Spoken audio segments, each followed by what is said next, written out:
Fish and Wildlife Search, the SpaceX Starship launch site. Why?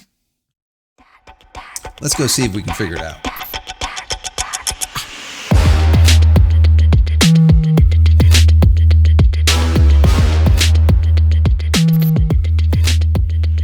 Hey everybody, welcome back to the channel. Thank you so much once again joining me for tea time. Today we have a little bit of misty morning and focus combination. So good, so good. That bergamot, the zing. Hope you're joining me with your cup of tea, maybe a cup of coffee, hanging out, talking tech, talking photo, talking video. Today is a technology day. You guys have been asking me a lot about this Starbase and the Starship. When is Starship going to launch? Because we know SpaceX Starlink will get better, much better, once the Starship is actually launching and putting the new, improved, or larger Maxis, as I call them, version 2 Starlink satellites into LEO, or low Earth orbit. So when is that supposed to happen? Well, they've said that it's supposed to happen month after month after month, but yeah, it hasn't as of yet. The last time I heard it was supposed to happen this month. Now I'm hearing maybe not so much. And there's a reason behind this. And they just went through this dress rehearsal. And I want to go through an article. I read an article over on Space Explored, I think it was, and they did a good job putting together a synopsis of the problems at hand. Now, I've covered some of these problems like litigation and a lot of other things in past videos, but they kind of put this together. I figure I'd go through this with you because you guys have been asking me about this in the comments as well as in DMs and whatnot. So I figure instead of just answering each individual person the same thing over and over, cut and paste, I'll just put together a video about it. So I'm going to read to you a portion of an article, and then I'll give you my commentary on it when I think this is all going to come to pass, when it will happen. So let's start out with this article, and then we'll get into some commentary. And then finally, I want to hear from you. Down below, I want to know your thoughts, because your thoughts are a hell of a lot more important than me, just some talking head on YouTube. So this article starts out by saying, one of the big narratives that we've been glued to for all of 2023 has been SpaceX's Starship being sidelined by regulators. This week, we saw another wet dress rehearsal, as that's all that they can do while the large number of fish and wildlife personnel comb the land around Starbase for their review. After SpaceX's April launch of its first Starship vehicle, the FAA worked with SpaceX to complete an investigation into what caused the in-flight failure. Last month, that investigation was closed, with SpaceX and the administration agreeing on a list of corrective actions to implement before moving forward. Now, I did a whole video about that, and I talked about, there was about, I think it was 63 mitigations that need to be made before the next launch. So it was actually 63 in totality, but I think it was 56 to be exact, that needed to be finalized before the next launch number 2, right? And they did this last month, I think it was. This thing was all complete. The FAA is like, yeah, this is cool. Then litigation came. And then Elon and SpaceX and even the FAA got sued. This is what happens when you start dealing with these environmental groups, so on and so forth. Anyways, the article continues. This didn't mean that SpaceX should go ahead and launch Starship again, as their launch license still needed to be amended. But in the eyes of the FAA, this is all that they need from them to continue test flights. However, the FAA isn't the only one that has to sign off on launches. The Fish and Wildlife Service gets to have a say when it comes to environmental reviews, and there was another one opened after SpaceX made changes to its ground infrastructure. I'm sorry for laughing. Live streaming cameras from NASA's space flight caught a group of Fish and Wildlife Service personnel sweeping through the land around Starship's launch site. What they're looking for? No idea, but they're looking for sure for something. Environmental reviews are not known for being quick, and we aren't sure how close the Fish and Wildlife Service is to completing their review. This large number of FWS, Fish and Wildlife Service personnel, came the morning after SpaceX completed a full wet dress rehearsal of the Starship rocket. I think I talked about that, or I put that into the community chat. If you're not involved in the community chat, go check out the channel, go into the community, and anything that I think is important, I'll stick in there. Little pictures, sometimes little tidbits. So check that out. Anyways, Tuesday evening, SpaceX fully fueled both the Super Heavy booster and Starship's upper stage with liquid methane and oxygen. According to the social media post from the company, this totaled more than 10 million pounds of propellant. In a second post, SpaceX says that the rocket is ready for its second test flight. When would that be? In the last few months, we've heard it would happen in August, then we heard in September, then October, and now we're hearing November. I guess eventually they will be right. SpaceX has to wait for the FWS's, or Fish and Wildlife Services, review to finish and then wait for the FAA to sign off on a second test flight. This could be a few weeks or maybe a few months. Then, of course, there is the lawsuit that seems to still be working through the administrative processes that could mess things up. In the past, I did a video speaking about this lawsuit. In a departure of historical precedents, SpaceX and the FAA find themselves in agreement as both parties file motions to have the lawsuit against Starship dismissed. The lawsuit was filed by 5 cultural and conservation groups against testing the Starship due to adverse effects on the environment. Once again, 5 environmental agencies came together as one and sued Elon, SpaceX, the FAA, sued everybody, basically to stop Starship from testing. Like I said, this is what happens. This is what happens when it comes to any type of groups, any type of lobbying groups, any type of environmental groups, any of these groups. They gather together as a whole and then they sue and sue and sue a little more.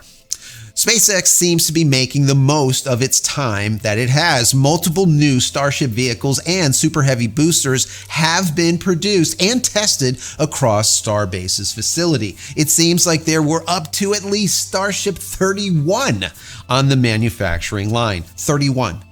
That is crazy. Once these Starships start launching, it's going to get really heated, literally, quickly. There's going to be a lot. Starship after Starship after Starship. Test after test after test. You know how Elon works. It's just iterate, reiterate, innovate, re-innovate, iterate, reiterate, blow shit up, and then do it all over again. Okay? That's just how they work. And the blow shit up has to coincide with everything, because if you don't, you end up stymied, you end up stifled, you end up behind the 8 ball, you end up in the mud, stuck like NASA has. Where NASA takes 10 years to get something accomplished, SpaceX will make it happen within 10 months. That's why the government is looking to Elon and SpaceX for their Star Shield and other things that they're working on. I was reading an article about some defense, some nuclear defense that is going to happen in low Earth orbit. A command central, so to speak, so that if something blew up on the ground and there was an EMP or something got disturbed, they would still have full control from LEO. And this is definitely a possibility, especially when you create a mesh network out of a ton of satellites. Because it doesn't matter how many you blow up, you're still going to have some connectivity, because you're not going to be able to blow them all up.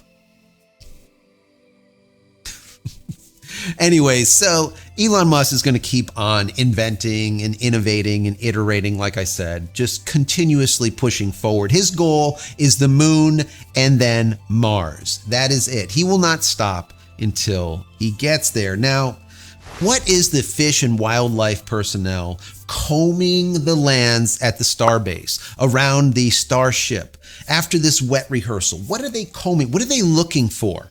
I mean, the vehicle, the lower half, the upper half were filled with 10 million pounds of propellant, brought up to X number of bars of pressure, and then the propellant was drained back out. What are you looking for on the ground?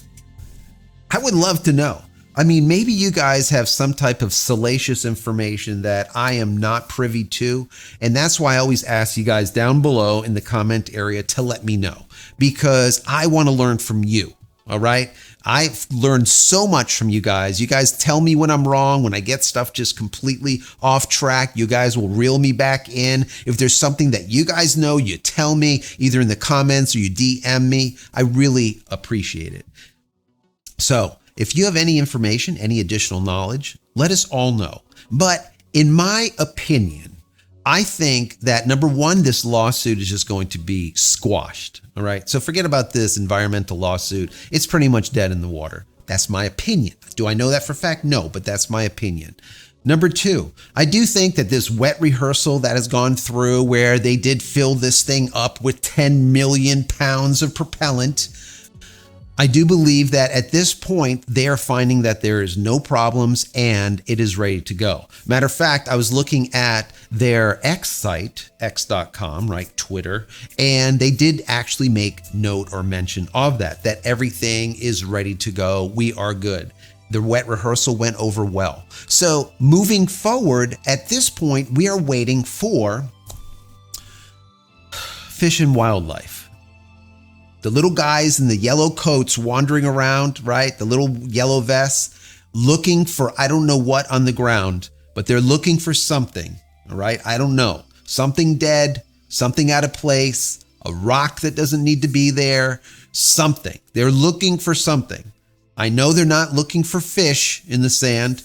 I don't know what kind of wildlife they're going to find at Starbase.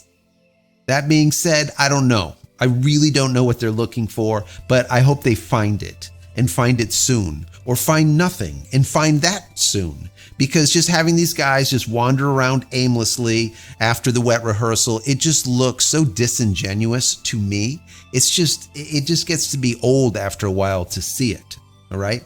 I remember, just to kind of bring this back and not to make this video too long, but I remember when we bought this land here, we're in Florida, you know, it was always a joke. Yeah, go buy land in Florida. You're basically buying swamp, right? You buy a hole and then you have to fill it. Well, that's kind of what happened with me here. We bought a 5-acre tract. It was very low, so there was like marshlands in certain areas. And I remember there was 2 environmental girls that came onto our 5-acre tract to look at the foliage and found that there was some fern in a certain location of our property and deemed it to be a wet land that could not be touched, and we could not put our home in that area. So we had to move our home to a different area on the 5 acres, not to disturb the fern. 100%, no lie. 100%. Now, no one cares in this area. They just like cut down every freaking tree and build whatever they want, bring as much dirt. They don't care about ferns. They don't care about anything. But when we built the house about 20 years ago, the fern were important. Now they're not. And this is what happens a lot, right? There were literally 2 girls on our property with mini skirts from the environmental department that determined the fern were important. And that's why we couldn't put the house where we wanted to put it. The same thing holds true here with SpaceX and Starbase. Instead of having girls with little mini skirts, they have guys with yellow vests wandering around aimlessly. Once again, if you have any other information, please let me know. If you enjoy this content, even the least, throw the video a thumbs up. That'll be very helpful. Don't forget to subscribe if you're not already. If you are subscribed, click this little button so when I go live or when a new video comes out, you'll be notified of it immediately. And if you want to say thank you for all of my hard work, there's a little thank you button. You could give $1 or $2 if you like. If not, that's fine too. Consider becoming a member of the channel. That would be even better. Also, if you haven't downloaded any of my ebooks, consider doing so. They are free. Go to JCristina.com/books. Once again, JCristina.com/books. And if you want to see more Starlink content, over 200 videos I've made so far, all about Starlink, I'll put a little link over here. Go and check out that Starlink playlist. And if you're looking for a VPN, check out PureVPN. The nice folks over there gave us a promo code, which is JCristina. You could get 15 additional % off just by using that, or you can use the link JCristina.com/VPN. Once again, JCristina.com/VPN. And finally, head over to my website, JCristina.com, where you can find all the photography tools I've invented for you. and me over the years, and hopefully there's something there that you might like. And if there is, please pick it up and support me and my family. That's it, guys. I'm out of here for another vlog. Many blessings to you and your family. Stay safe, stay healthy, and we'll see you in the next one. Love you all.